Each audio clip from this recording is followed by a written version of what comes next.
evening. Today is March 13, 2026. I'm Pre-Apple Tomato. In tonight for Geometric Tomato, this is Cool News Prime Time. President Ferdinand Marcos Jr. has declared next Friday, March 20th, as a regular holiday in observance of Eid al-Fitr, the end of Ramadan. The president announced this during the celebration of the Grand Iftar in Malacanang yesterday, where he joined the Muslim community in breaking their fast. He also expressed sympathy for those stranded in the Middle East conflict. We are likewise saddened and concerned on the rising human cost to this conflict. We think of the many innocent lives that are clearly being affected, especially our Muslim brothers and sisters who during this sacred month should be experiencing a time of peace and reflection, and yet are now burdened with worry and distress. Many Filipino Muslims also share in this profound sorrow.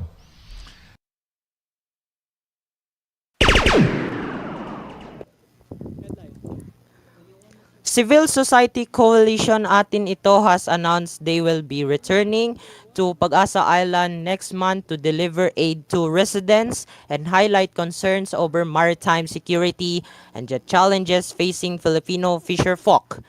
Co-convener Rafaela David said this trip will address three key issues: the impact of rising fuel prices in fishing communities, concerns of alleged Chinese espionage activities, and continued tensions in the West Philippine Sea.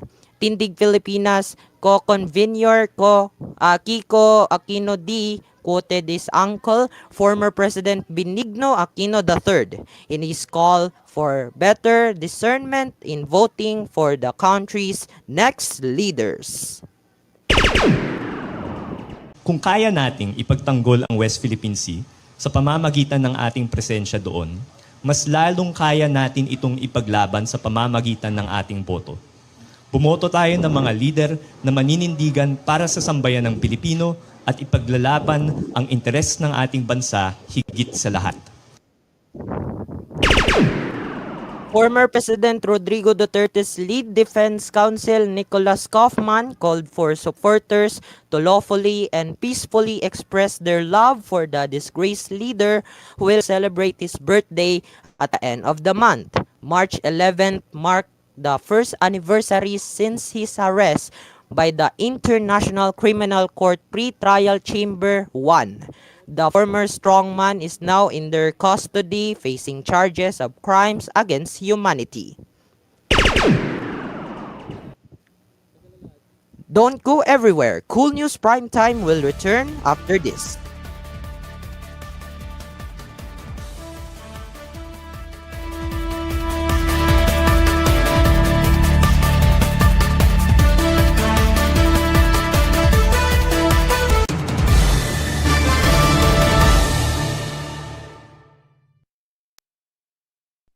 Pagkagising sa umaga, umangon at kumain ng sapat. Gatas ang kailangan para lumusog ang katawan, pero may solusyon dyan. Ito ang MSI Gatas. Uminom ng MSI Gatas. Amorella po, mag-MSA Gatas para iinumin ang gatas. Sarap. Mag-MSA Gatas na. 69 na piso SRP sa suking tindahan. The use of milk supplements must only be upon the advice of a health professional. Antukin pa rin ako tuwing umaga. Napakahirap talagang gumising at yun, late ako parati sa programa. Kapag maganda ang gising ko, sisigla pa rin ako sa tulong ng Tengu Coffee Drink. Ito ay may tamang tapang ng kape na may asukal at creamer. 3-in-1 sa tapang at sarap. Ang tapang, ang sarap. Try nyo. Basta may Tengu, gigising ka. PDM. Kung ikaw ay nagtataka, ito ay isang napakasarap na adobo. Pero bakit napakabango? Ang sikreto ni Mommy ay Ospen Toyo. Ito ay fermented, gawain ito sa pinakamahusay na kalidad ng soybeans mula sa sakahan, sobrang sarap, sobrang dekalidad at syempre, safe gamitin. Ayon sa Food and Drug Administration, para sa iyong pamilya, pipiliin ng lahat ang pinakamahusay na brand. Ospentoyo, sulit sarap! Dito na tayo sa JA, kung saan lahat ay okay sa JA. Lahat dito ay super mura, lahat mga maganda dito sa JA. Sa JA, napatunayan na ng bayan, wala namang iba. Quality shopping ang aming dala, mapapa-JA talaga kayo. Ang supermarket namin ay JA. Kamusta si P dito?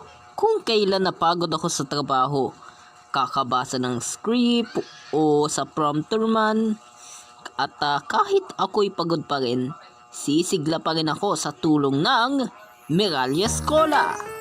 Meralles Cola lamang ang may iron, taurine at B vitamins. Ayos to ah. Para masigla ang araw nyo, mag Meralles Cola na. PDM.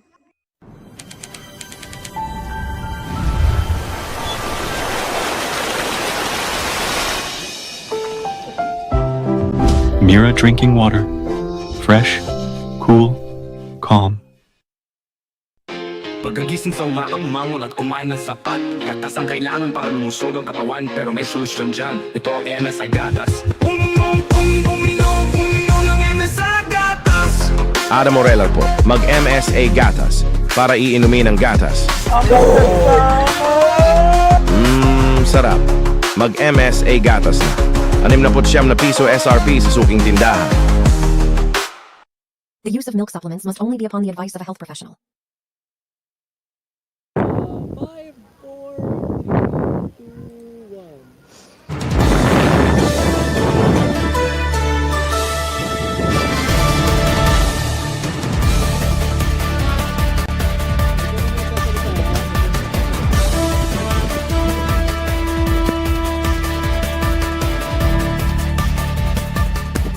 Welcome back. You're watching Cool News Prime Time.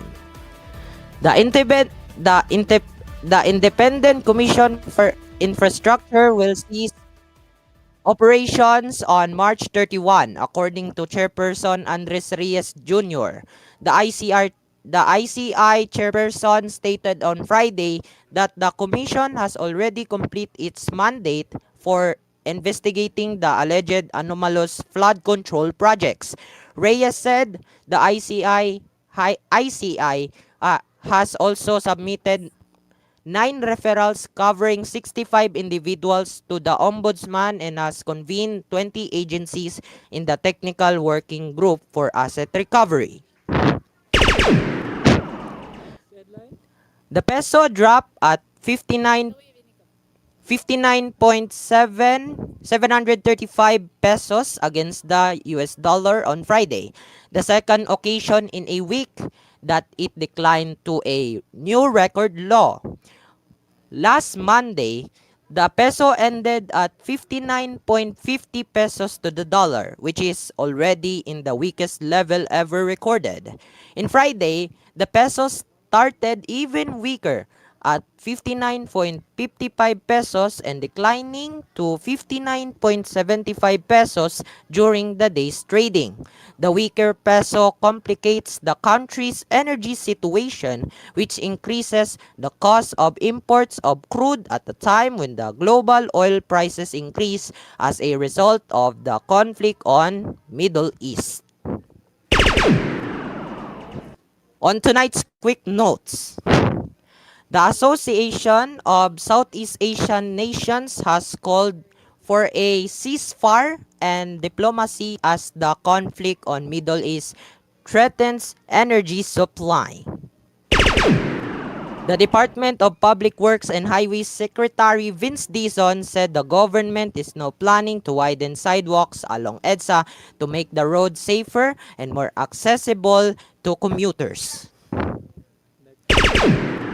Water rates will spike starting next month after the Metropolitan Waterworks and sewerage system on Friday approved the implementation of the foreign currency differential adjustment for the second quarter of 2026 for both Manila Water Company Incorporated and Manila Water Services Incorporated.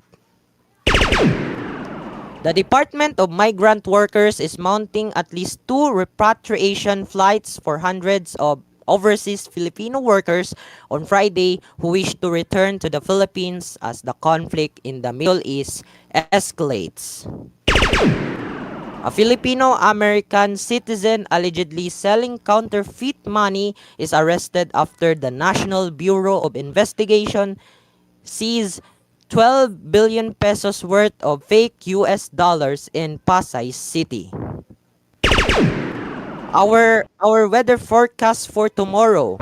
The southeast monsoon will continue to prevail over the country while most of Mindanao will experience partly cloudy to cloudy skies with isolated rain showers or thunderstorms. The country will have colder temperatures reaching 29.9 degrees Celsius at its highest at 2 p.m.